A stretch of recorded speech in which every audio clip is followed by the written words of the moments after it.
여러분 딱 3분만 집중해 주세요. 이 짧은 영상이 여러분의 행복한 노후를 준비해 드릴 수도 있습니다. 혹시 최근에 이런 영상 보신 적 있으세요? 월 150만 원씩 미국 주식 나스닥 100에 넣으면 노후에 수십억 부자가 된다. 요즘 유튜브에서 이런 영상이 엄청나게 퍼지고 있거든요. 저도 알아요. 솔직히 그 숫자가 완전히 틀린 건 아니에요. 이건 인정합니다. 그런데 여러분, 저 이 영상 준비하면서 되게 불편한 진실 하나를 발견했거든요. 이 플랜을 실제로 실행에 옮긴 분들 중에서 끝까지 완주하는 분이 얼마나 될 것 같으세요? 장기 투자를 계획하고 시작한 분들 중에서 실제로 목표까지 완주하는 분은 생각보다 훨씬 적어요. 나머지 분들은 중간에 포기하거나 가장 나쁜 타이밍에 팔아버리거나 아니면 아예 시작조차 못하고 끝나거든요. 왜요? 의지가 약해서요? 아닙니다. 아무도 알려주지 않는 치명적인 함정 세계를 모르고 시작하기 때문이에요.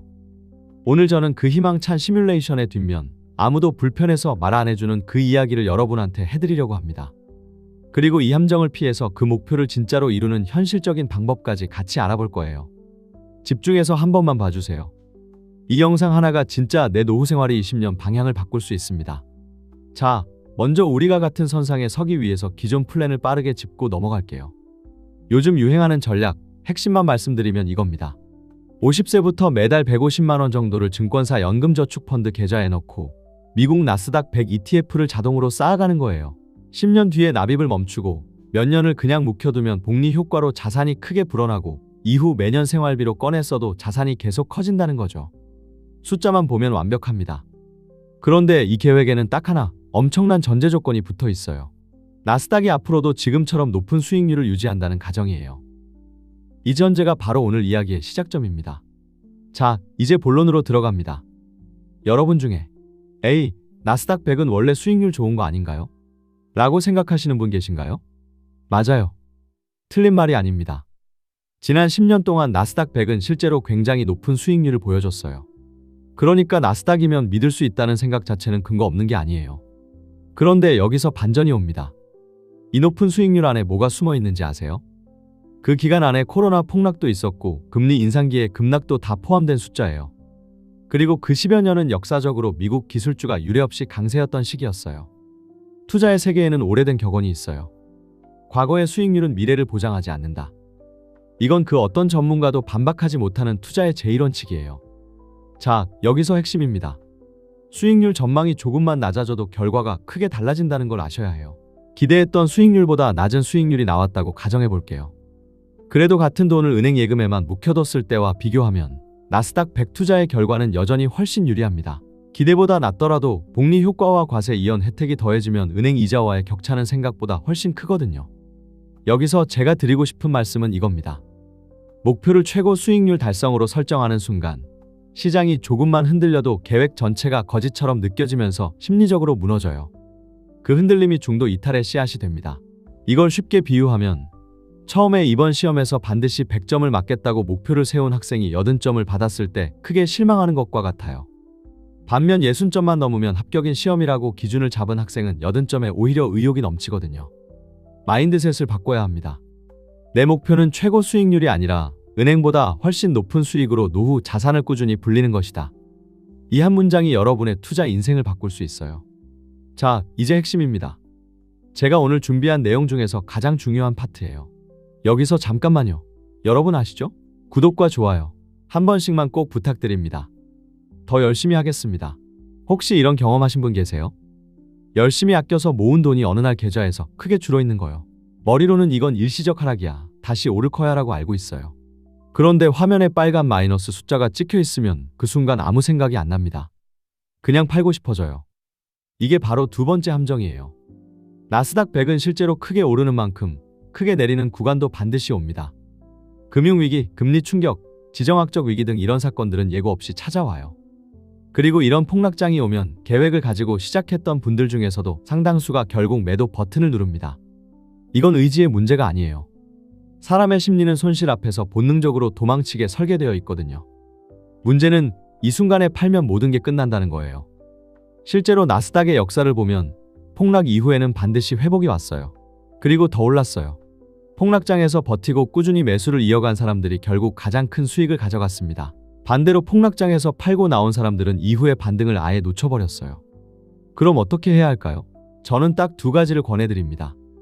첫 번째, 계좌 동결 원칙이에요. 시장이 크게 흔들린다 싶으면 증권사 앱을 아예 지우세요. 앱을 지운다고 돈이 없어지는 게 아니잖아요. 아니면 규칙을 하나 만드세요. 나는 분기에 한 번만 잔고를 확인한다.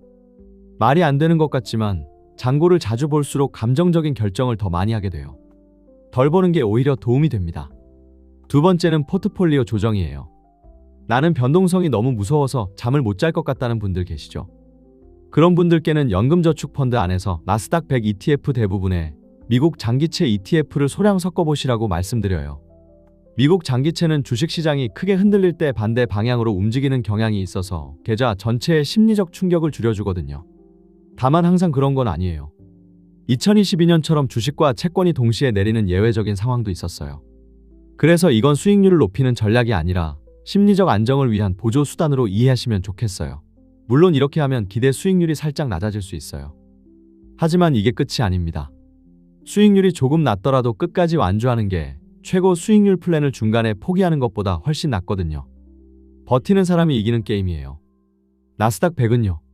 자, 여기서 오늘 제가 꼭 드리고 싶었던 핵심을 다뤄볼게요. 이게 세 가지 실수 중에서 가장 위험하고 가장 아무도 이야기 안 해주는 내용이에요. 시나리오 하나 가정해볼게요. 여러분이 10년을 정말 잘 버텼어요. 드디어 은퇴 시점이 됐고 계좌에 목표했던 자산이 찍혔어요. 드디어 됐다 하고 계획대로 올해부터 생활비를 꺼내려는데 바로 그 해의 시장이 크게 폭락해버린 거예요. 어떻게 될까요? 쌓아둔 자산이 한 방에 크게 줄어요. 거기서 생활비를 빼면 남은 자산은 더 적어지고요. 처음 계획은 충분한 자산에서 일부를 빼면 나머지가 계속 불어난다는 거였잖아요. 그런데 이미 줄어든 자산에서 빼기 시작하면 그 자산은 생각보다 훨씬 빨리 소진됩니다. 이걸 금융 전문가들이 순서 수익률의 위험이라고 부릅니다. 얼마나 좋은 수익률이 나느냐도 중요하지만 언제 좋은 수익이 나고 언제 나쁜 수익이 나느냐가 인출 단계에서는 훨씬 더 결정적이에요. 이걸 쉽게 비유하면 이래요. 10년 동안 열심히 농사 지어서 쌀떡을 가득 채워놨는데 막 꺼내 먹으려는 첫날에 생쥐떼가 와서 3분의 1을 먹어버린 거예요. 줄어든 쌀떡에서 매일 꺼내 먹으면 훨씬 빨리 바닥나는 거잖아요. 그러면 어떻게 막아야 할까요? 두 가지 전략을 말씀드릴게요. 첫 번째는 인출 완충 계좌 전략이에요. 은퇴 시점이 되기 2, 3년 전부터 수익금의 일부를 현금성 자산, 예를 들면 MMF나 단기 국채 ETF 같은 안전한 곳으로 천천히 옮겨두는 거예요. 딱 2, 3년치 생활비만요. 그러면 은퇴 직후에 폭락장이 와도 주식은 건드리지 않고 그 완충 자금으로 생활비를 충당할 수 있어요. 시장은 역사적으로 큰 폭락 이후에 반드시 회복했어요. 그 회복을 기다릴 시간을 버는 게 핵심이에요. 두 번째는 인출 방식의 전환이에요. 많은 분들이 매년 일정 금액을 고정으로 빼겠다고 계획하시는데 이게 정액 인출 방식이에요. 시장이 좋을 때는 괜찮은데 폭락장에는 전체 자산 대비 빠져나가는 비율이 급격히 올라가서 자산을 크게 갉아먹어요. 대신 이 방법을 써보세요. 매년 전체 자산의 일정 비율만 인출하는 정률 인출 방식이에요. 자산이 많으면 많이, 줄었으면 줄어든 만큼 적게 빼는 거예요. 이걸 4% 룰이라고 하는데 미국 재무설계사들이 역사적 데이터를 분석해서 제안한 방식으로 이렇게 하면 수십 년 동안 자산을 유지할 수 있는 확률이 크게 높아진다고 알려져 있어요. 다만 이 방식은 미국 주식과 채권을 섞은 포트폴리오를 기준으로 만들어진 연구예요. 나스닥 100 단일 자산에 그대로 적용하기보다는 인출 원칙의 개념으로 참고하시는 게 좋아요. 물론 처음 몇 년은 계획보다 덜 받을 수 있어요. 하지만 나중에 자산이 완전히 바닥나서 생활비가 끊기는 것보다는 초반에 조금 검소하게 사는 게 훨씬 낫잖아요. 언론에서는 노후 자산이 얼마면 충분하다는 식의 기준을 이야기하지만 실제로는 얼마를 모았느냐보다 어떻게 빼느냐가 노후의 안정을 결정합니다. 잠깐만요. 여기까지 듣고 저는 이미 55세인데요 라고 걱정되는 분들 계시죠? 걱정 마세요. 55세에 시작해도 이 전략은 충분히 유효합니다. 다만 목표를 현실에 맞게 조정해야 해요. 55세부터 꾸준히 납입하고 은퇴 시점이 되면 50세에 시작한 분보다는 자산이 적을 수 있어요. 그때 바로 큰 금액을 인출하려 하면 무리가 생겨요. 대신 이렇게 하세요. 은퇴 초반 5년은 최소한의 생활비만 꺼내는 거예요. 그리고 그 5년 동안 나머지 자산이 복리로 불어나도록 시간을 주는 거예요. 그 이후부터 본격적으로 인출하는 방식으로 전환하는 거죠. 왜 이게 중요하냐면 은퇴 직후 5년이 복리 효과의 가장 강력한 구간이거든요. 이 시기를 건드리지 않고 자산이 불어나도록 두면 이후 인출 여력이 훨씬 커집니다. 더 큰 그림을 봐야 합니다. 55세에 시작해서 은퇴 시점에 자산이 기대보다 적더라도 국민연금 수령액과 합산하면 실질 생활 수준은 충분히 유지될 수 있어요. 그리고 절약 인출 전략을 쓰면 자산이 빠르게 소진되지 않아요. 늦게 시작했다고 목표를 포기하는 게 아니라 목표를 현실에 맞게 조정하는 겁니다. 이게 진짜 노후 설계예요. 자, 많은 분들이 놓치는 부분 하나만 더 짚고 갈게요. 연금저축펀드의 진짜 무기는 수익률이 아니에요. 세금이에요. 일반 증권 계좌에서 ETF를 사면 수익이 날 때마다 세금이 붙어요. 그런데 연금저축펀드는 달라요. 돈을 꺼내기 전까지는 세금이 없어요. 이걸 과세 이연이라고 하는데 이게 복리 효과에 엄청난 영향을 미칩니다. 이걸 쉽게 비유하면 이래요. 일반 계좌는 농사를 지을 때마다 수확의 일부를 세금으로 내는 거예요. 그런데 연금저축펀드는 수십 년 동안 세금 한 푼 안 내고 계속 재투자하다가 은퇴 후에 조금씩 꺼낼 때만 낮은 세율로 내는 방식이에요. 그 차이가 수십 년이 지나면 어마어마하게 커집니다.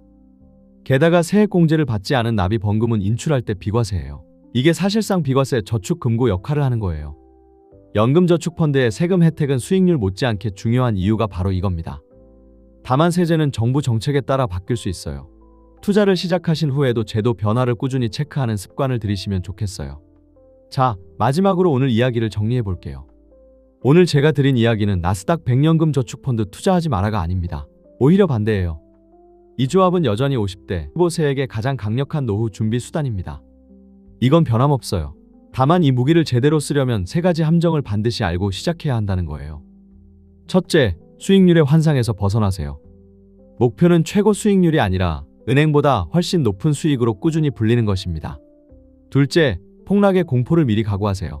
이 길에는 반드시 한두 번의 폭락이 옵니다. 그때 계좌를 닫아두고 버티는 사람이 최종 승자입니다. 셋째, 출구 전략을 지금부터 설계하세요. 완충 자금 확보와 정률 인출 방식. 이 두 가지가 여러분의 노후 자산이 바닥나지 않게 해줄 거예요. 여러분, 지금 이 순간이 가장 빠른 때예요. 오늘 당장 증권사 앱을 열어서 연금저축펀드 계좌를 개설하시고 소액이라도 좋으니 첫 번째 매수를 해보세요. 그리고 오늘 이 세 가지 원칙을 메모해서 계좌 옆에 붙여두세요. 저는 여러분의 성공적인 노후를 진심으로 응원합니다. 그런데 여기서 이게 끝이 아닙니다. 지금 이 순간 분명히 이런 생각하시는 분 있을 거예요. 연금저축펀드에서 돈 꺼낼 때 세금은 어떻게 되나요? 실제로 이 질문이 가장 많이 들어와요. 다음 영상에서는 이걸 정면으로 다뤄볼 거예요. 세액공제 받은 돈, 받지 않은 돈, 운용수익. 이 세 가지 종류의 돈을 어떤 순서로, 어떤 타이밍에 빼야 세금을 가장 적게 낼 수 있는지 실제 사례와 함께 알려드릴게요. 이 영상 놓치면 진짜 손해예요. 지금 바로 구독 버튼 눌러주시고 알림 설정까지 해두세요. 그리고 오늘 영상 보시고 나는 어떤 실수를 할 것 같다는 생각이 드셨나요? 댓글에 남겨주시면 제가 직접 하나하나 답변해 드릴게요. 여러분의 댓글이 다음 영상의 주제가 됩니다. 오늘도 끝까지 봐주셔서 감사합니다. 오늘도 행복하세요.